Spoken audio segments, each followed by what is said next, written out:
Kickstarting our brand new season with a discussion that puts India in the spotlight, exploring India's robust economic growth, delving into factors fueling this momentum and its implications for MSMEs. Joining me are some of the most influential voices in the industry. Let me first introduce our panelists. Chandrakant Salunkhe, founder and president, SME Chamber of India. Arundhati Bhattacharya, chairperson and CEO, Salesforce. Niranjan Hiranandani, co-founder and managing director of Hiranandani Group. Manoj Kumar Vijai, managing partner, Mumbai and head risk advisory, KPMG India. And Dipali Goenka, CEO and managing director at Welspun Living Limited. I want to quickly welcome all my panelists. Thank you so much for joining us today. My first question, and this is a common question to all my panelists, it is about the India story. Now, India is the world's fastest growing major economy today. And this year, RBI forecasted, India's GDP to grow at a commendable 7.7%, while the World Bank also projected, the same at 6.6%. So I want to kickstart this discussion by diving into some of the key macro factors, that's, fueling this growth, especially in the last couple of years. So by way of opening remarks, I'd like to ask all of you, what is propelling India's growth? Let's start with you, Mr. Hiranandani. Wonderful story to see 7.7% in spite of the fact that there are headwinds, in spite of the fact that America is on the back foot, Japan is on the back foot, China is on the back foot, Europe is completely in the back foot. Yeah. If you look at it in comparison, I think we have huge advantage in taking things forward for our country. In terms of the challenges and the negatives, we have the headwinds in terms of petroleum. I think that's a big factor. The Middle East war is certainly going to be challenging with all our transport. And I think the growth part of the story is probably the leadership that Mr. Narendra Modi brings to the table. And I think the change has definitely taken place in terms of the growth story across the board.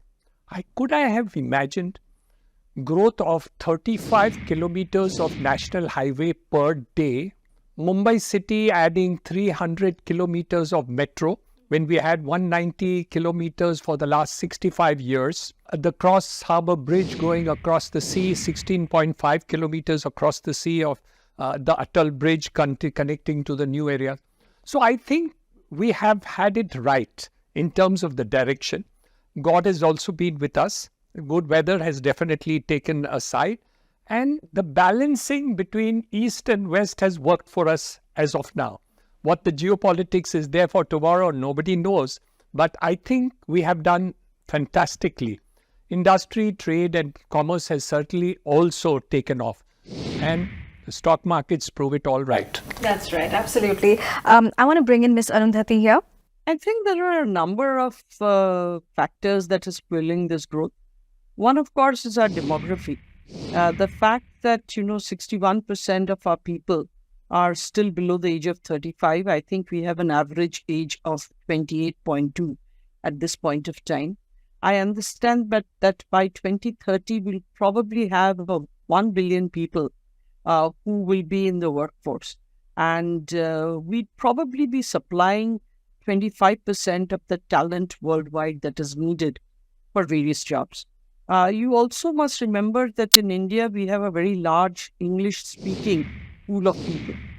Plus the fact that we are graduating almost 1 million engineers per year. So if you look at the depth of the talent pool available in India, it's enormous. And that's one of the major drivers for growth. The other thing is the fact that, we are very quickly seeing an increase in the middle class people. And the understanding is that we are at about 31% now. I think the middle class is also growing by 6-7% per year. And we are expecting that in another 3 years, we should be at about 38%. By 2047, we are actually expecting that there will be more than 1 billion people that can be termed as middle class in India. Now, obviously, with so many people coming up the economic ladder, there is going to be demand. And demand is something that's very important if you're to drive any economy. So to that extent, the moment there is demand, there will be supply, there will be investment, there will be further growth. So you get into what is called a virtuous cycle. And powering all of this, behind all of this, I think is the fact that our digital economy is growing really, really fast, powered by the digital public infrastructure, which is something unique. Mr. Chandrakant? See, growth story is very fantastic, and Vikasit Bharat is a dream project, placed by Honorable Prime Minister. And especially, it is a good level playing field we will given to the MSME sector, because MSME sector is the backbone of Indian economy, and I'm sure that the confidence among the entrepreneurs are growing very well. And definitely, whatever the project you have shared by IMF or the World Bank, it will be done only by the MSME sector, especially for the manufacturing industry. Since we are looking at a lot of headwinds, as I said earlier, but we have to focus now the transformation. If the transformation, then the performance definitely will be there. So this is my thought. Thank you. So I think we're talking about India, and I think I would say the India's perspective from the global perspective as well, like being in that position of exporting to more than over 50 countries across the globe. I think India stands a great opportunity. I mean, I have been in a forum where China has been there and the other countries have been there. India is become that story. And I think India holds its prime now. Even with the outsourcing destination, the supply chain key, opportunity that, all the global retailers are looking at India. So I can say easily that, as India is growing and, how India is evolving, I think India can look at being the great global sourcing opportunity from, for the world. And also, as we see our GDP growth and how the India is, evolving in the terms of consumption, I think India will become a great consumption story as well, because you're seeing the biggest population here, highest consumption market. Apart from that, I think the whole digital consumption that you have in this country, I think it is absolutely mind-boggling. So I think for me, India is a big story, and I think the world is looking at us. Absolutely. Manoj? Thank you, Ritwika Gupta. Thank you for having me here. I think most of my co-panelists have covered quite a bit, but just to put it in a perspective, I feel if I can put it, the three big Ds, which I may just incrementally add, which is a advantage for India is the demographic thing that is there in India, right? The kind of population, the young population that is available, which also opens markets for consumers, etc. Second thing is also the whole digital transformation that we have embarked on as in India. I think the kind of smartphones and the availability across India that is there is also driving some of the elements around that. And the point was mentioned, the destination India for some of our global players outside it's attracting. Right now in India, geopolitics is not helping others. So we are taking advantage of that. I think the policies that have been put through in the last few years has been very meaningful in driving some of the foreign investors as well. Sure. And the most significant above everything is the infrastructure development, which I think already Mr. Hiranandani covered. So I think that is what I would think is, and it will remain for some time. That's my take actually on this. No, absolutely. We'll touch on digitization, manufacturing, and a lot more. But I want to bring back the focus to the MSME sector. When we talk about India's MSMEs, it contributes approximately 30% of India's GDP, 40% of exports, and it employs over 11 crore people in India. How do you think India's MSMEs will define the roadmap, for a new rising India? Chandrakantji, I want to bring you in here, especially in light of some of the pressing issues, that MSMEs have been facing, like the 45-day payment rule. Tell me, what are some of the steps that need to be taken to empower smaller businesses in the country? See, in India, currently there are at least 50% are manufacturing industries in MSME sector. And there are a lot of issues particularly faced by the MSME sector, that is not having the reasonable rate of industrial land, rate of interest is very high, very costly. Easily skilled manpower is not available, and they are facing problem to enter into emerging market. Government of India is bringing lot of schemes, policies, but the policies and schemes are not reaching to the end level. This is one problem. Second thing, banks are also not understanding the MSME's potentiality, and they are not, giving a helping hand to MSME sector. Currently 6.33 MSMEs are in India, and we have a record that at least 5 lakh MSMEs are enjoying bank finance from them. And what about the others? That is one. Most importantly, we are facing problem because of the imports also. And second thing, technology, because we have a technology, but that is a little bit an outdated technology.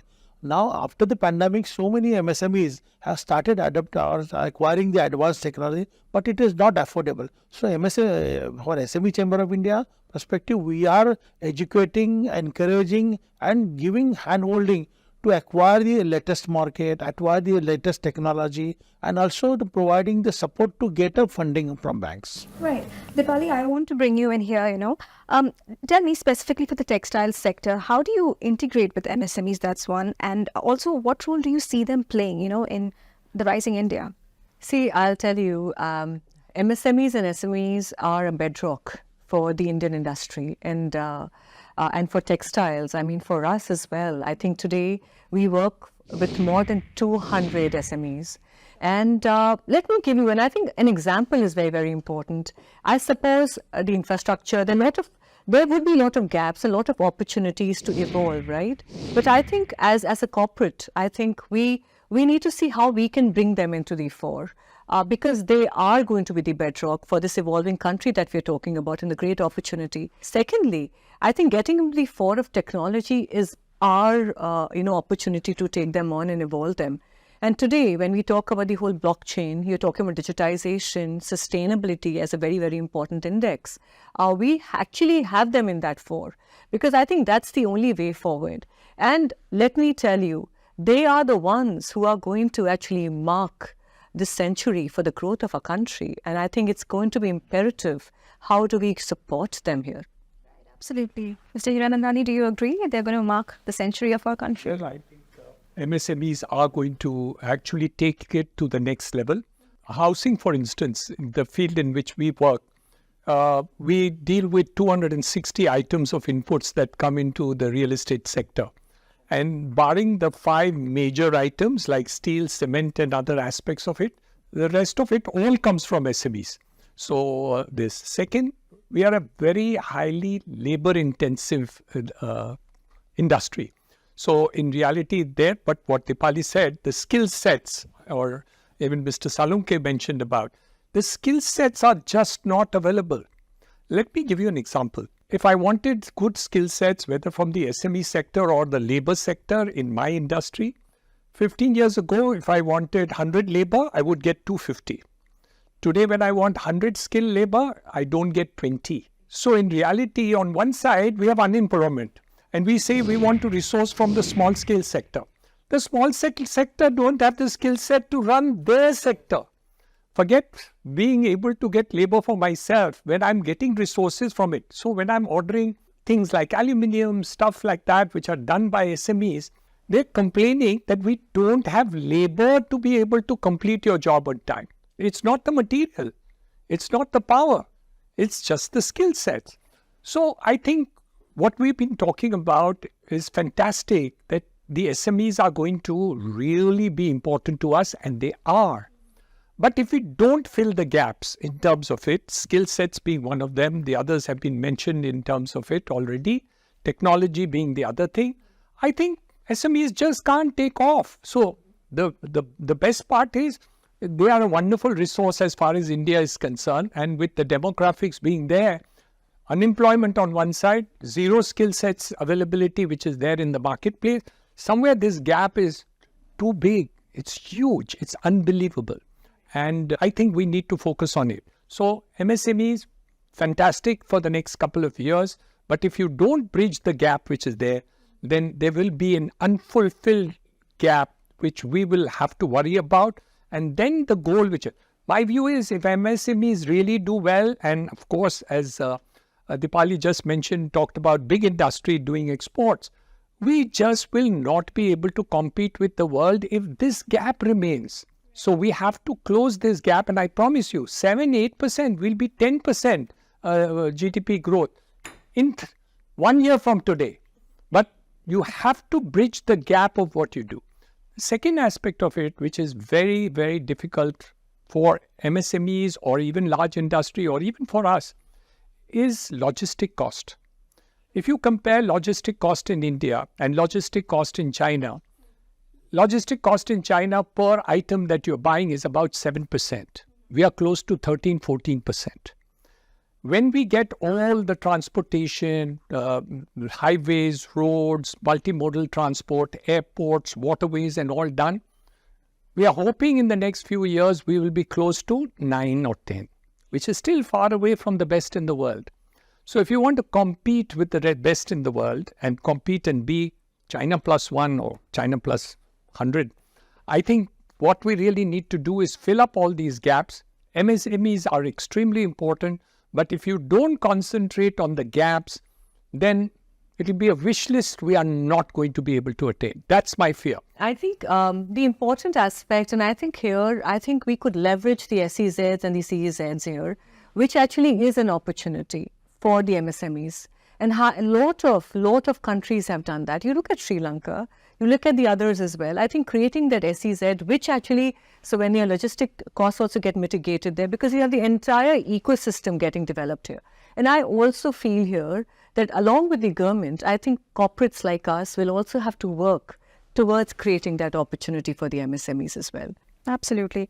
Manoj, your take on this when it comes to, opportunities for MSMEs, what do you think, according to, will provide the necessary impetus, for growth for this sector? Yeah, so I think many things actually, and a lot of things have been done. And what we just heard, there's a potential to do a lot more. I think what would the MSMEs need actually? They need capital. So access to capital, getting incentives about incentivizing banks, etc., to also probably lend them. While a lot of it is happening, there was scope to do much more on that. Making the skill sets actually for them to compete in the global world requires a different mindset actually. How do we develop that? How do we develop some of these SMEs and develop the skill sets in them? Then the whole thing about infrastructure development, to some extent, the SEZ point, which was mentioned, I think the clusters that come up can make a big difference actually. So, as far as I'm concerned, I think it is, if I can just put MSME, it's the most significant actually manufacturing enterprises, I would put it. So that's how we should define it, and they will be required to be supported by government policies, and some of them are already happening, but go forward, I believe, for making it globally competitive and attracting some of the things which have gone away. I think it will be very essential that we get that as well. Sure, absolutely. I want to bring in Ms. Arundhati here. So, India has always been a land for entrepreneurs. From many, many centuries, we've been a place where people have sort of realized that they need to depend upon themselves in order to really thrive.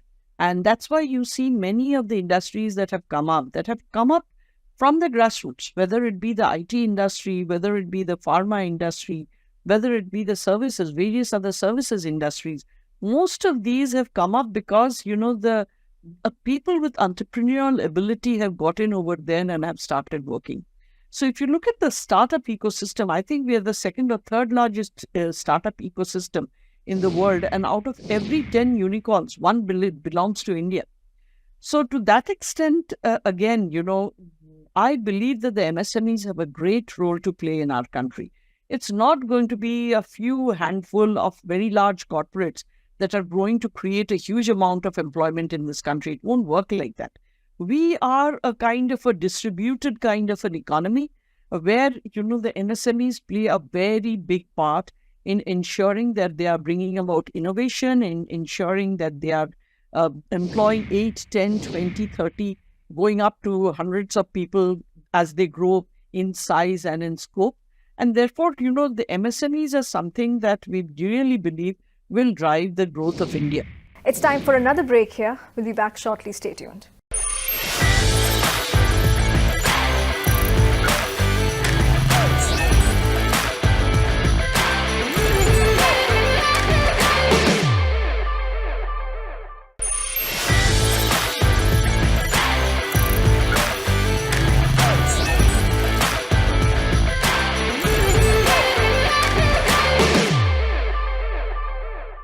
Welcome back to IDFC First Bank Presents Leaders of Tomorrow Season 12. This is our launch episode, and tonight we are decoding the India story in this insightful panel discussion.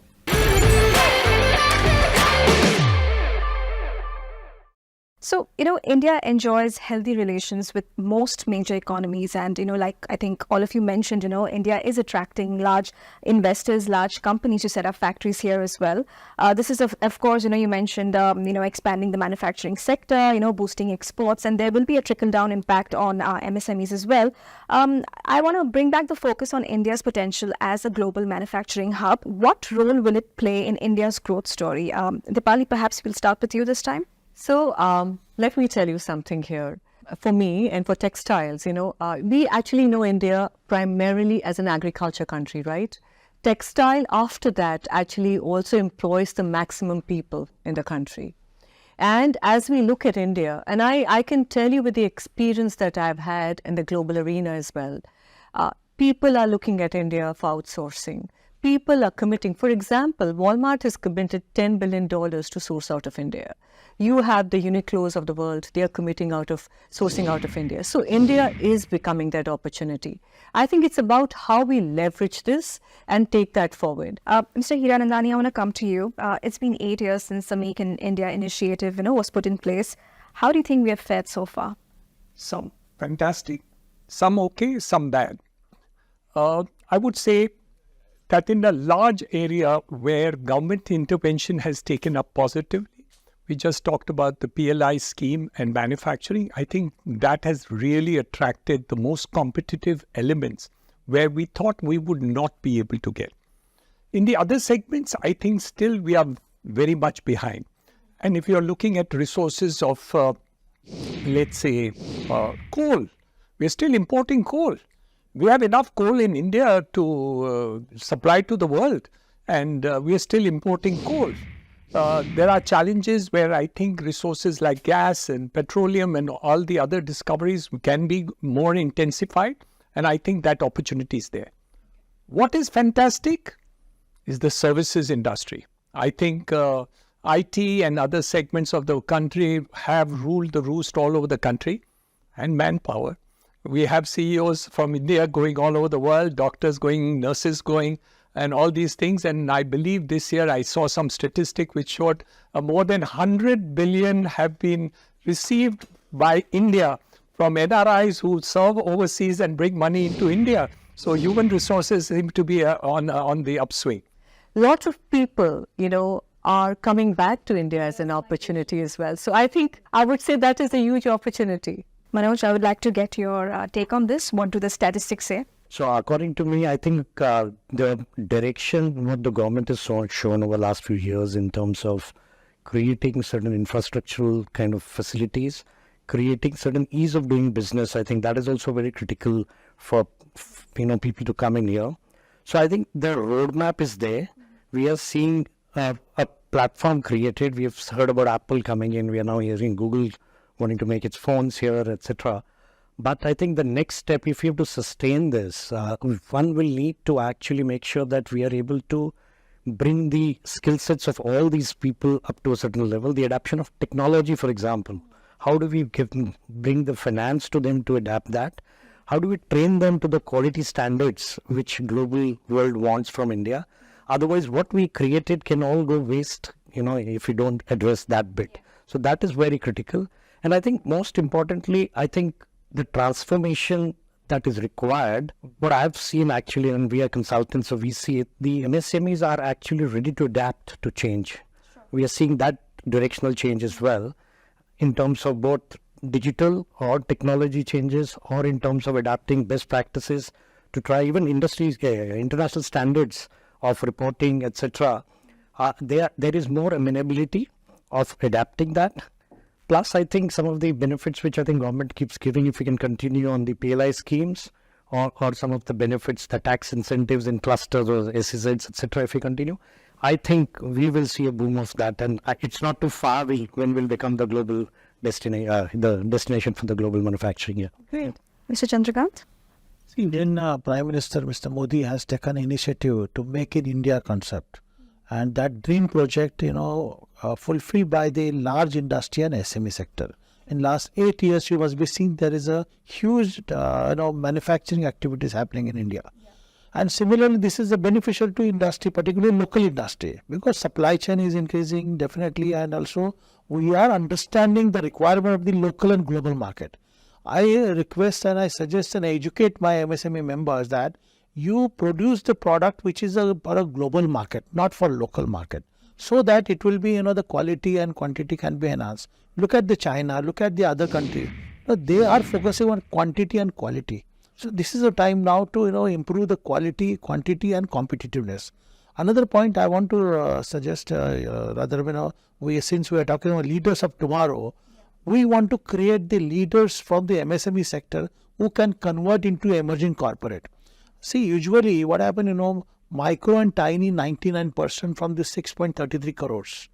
When this tiny and micro will become a small, and small will become a large or a medium size, and medium size will convert into mid corporate. So this is a big question now in front of government as well as the banking sector, even companies like corporate companies like this, because corporate can support the MSMEs to grow more, and government should bring the level playing field, and bankers provide a fuel. Then only this growth engine will go fast. Right. I'm going to stay with you, Mr. Chandrakant, and I want to open this up as well. But coming to you first, unlike startups and larger enterprises, MSMEs listing themselves in the public forum is quite rare.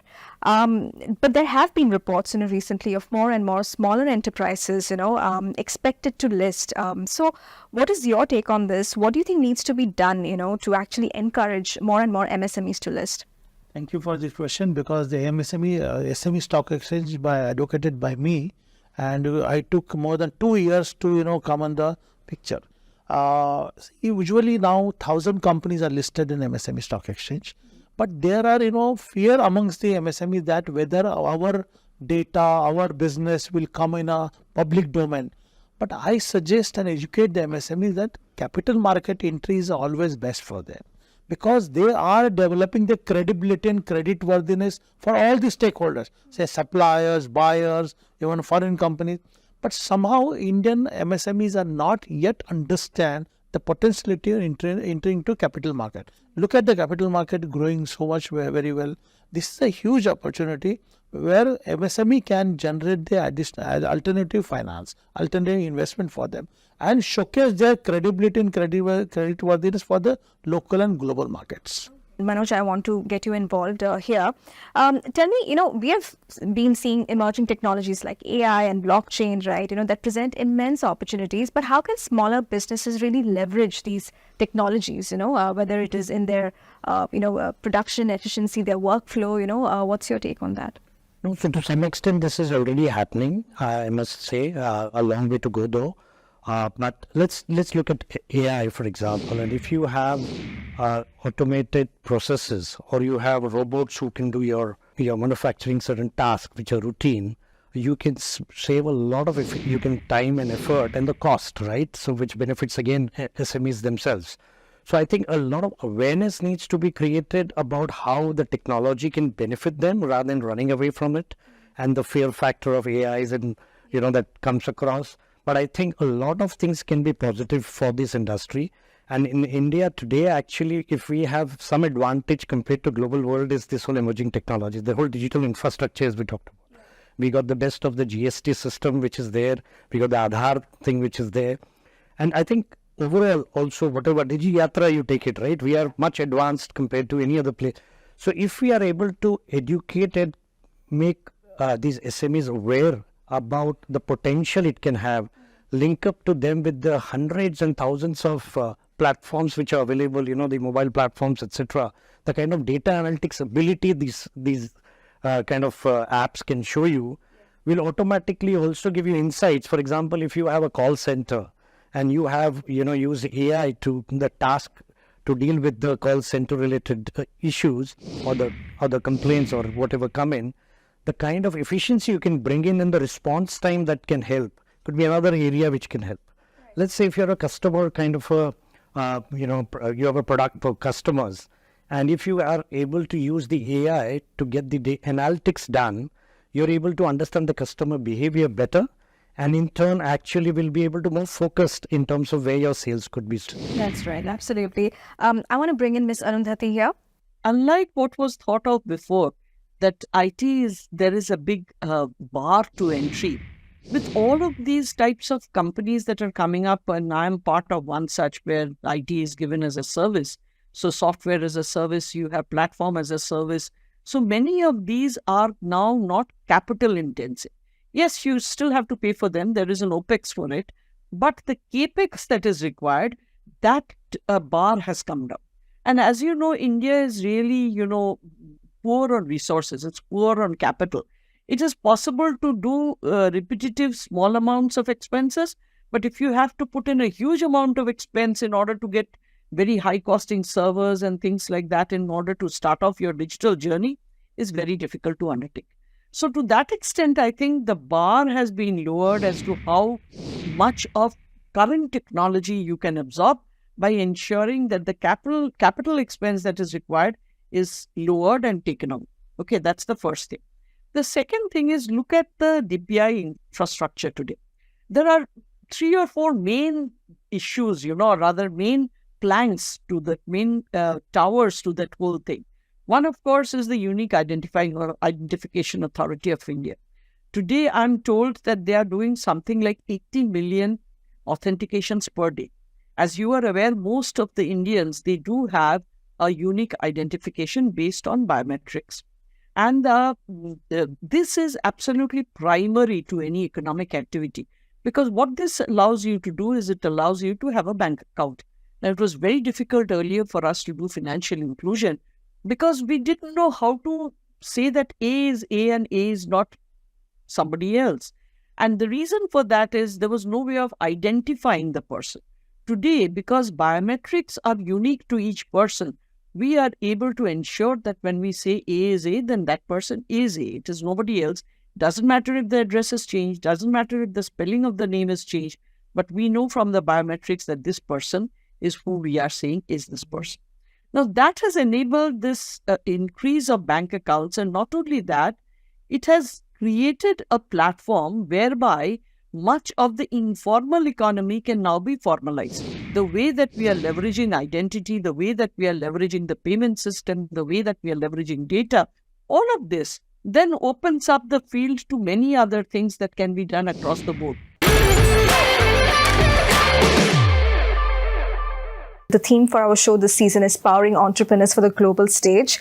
And I know we have sort of answered this, in our various questions and points, but what do you think really needs to be done, to support entrepreneurs in India to enter the global market, especially for MSMEs who are now aspiring, to actually go global, from local, to also overall enhance cross-border trade? What's your take on this, Mr. Hiranandani? Let's start with you. Well, I think as we have already discussed, a lot has been done.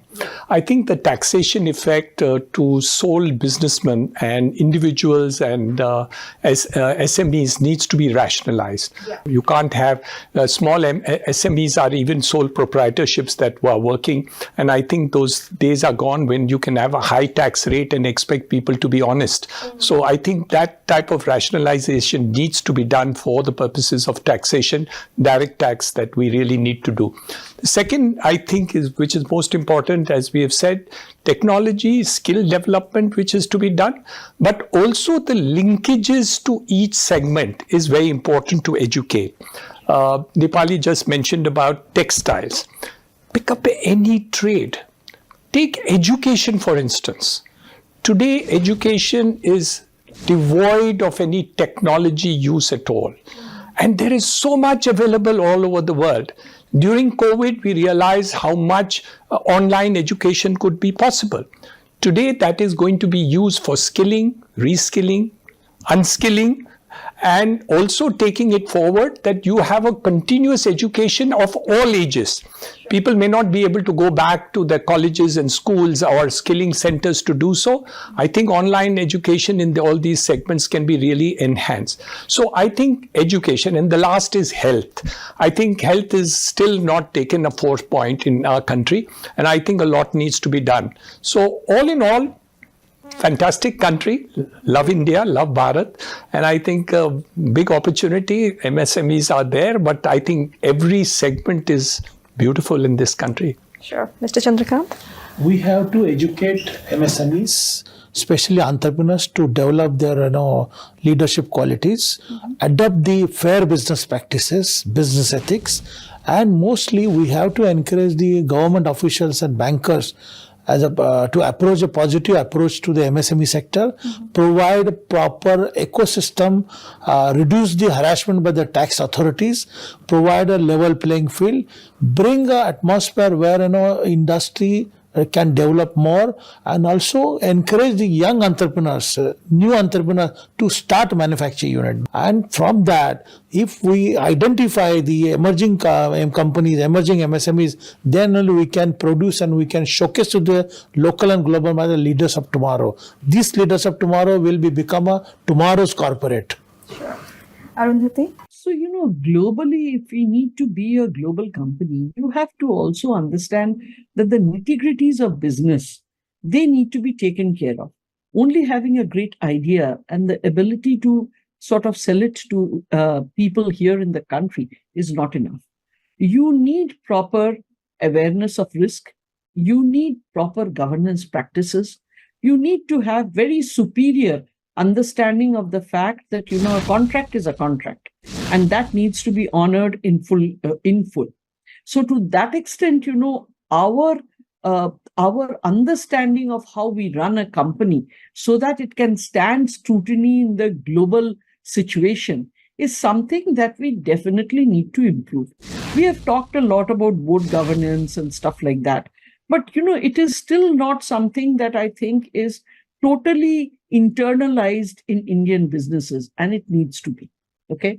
So we have to have the right kind of practices, the right kind of business practices. Manoj? Yeah, Ritwika, I think from my perspective, we've covered a lot actually, and I think we did that. But I think what is key is, as I mentioned, the platform is there. Now we need a big mindset change of the SMEs themselves, of trying to adapt a bit of competitiveness in them and a collaboration spirit. I think that would take them to various parts of the world in a very competitive environment they'll play with. I think quality, as I mentioned, is very critical. If we have to compete outside, we cannot afford to spoil our name. So quality consciousness will be another big thing. The adaptation of technology and AI, the emerging technologies we talked about, could be another big thing. And probably government can still keep thinking about how we could encourage exports, further incentivizing on taxes, etc. An important point was discussed on the SME listing. I feel we have got an exchange, but how do we encourage these companies to list? What do we do? Is there an incentive we need to think through from an investor's perspective to also help them to invest in IPOs of SMEs? And also, how do you create it more smoother for them to get listed in exchanges as well? Could be even changes. Dipali, I'll let you have the last word. So I would just say that SMEs and MSCs actually form the bedrock of a country, and there's a huge opportunity here. And I think an interesting aspect is about the governance, the compliance, the ecosystem, the digitization and technology. They'll play a very big role.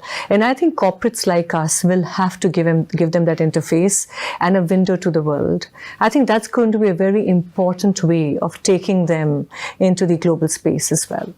Great. Well, thank you so much, everyone. That was a very fruitful discussion. Thank you for being part of our launch episode for Leaders of Tomorrow Season 12.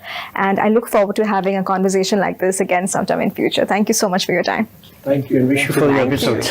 Thank you so much. All the best.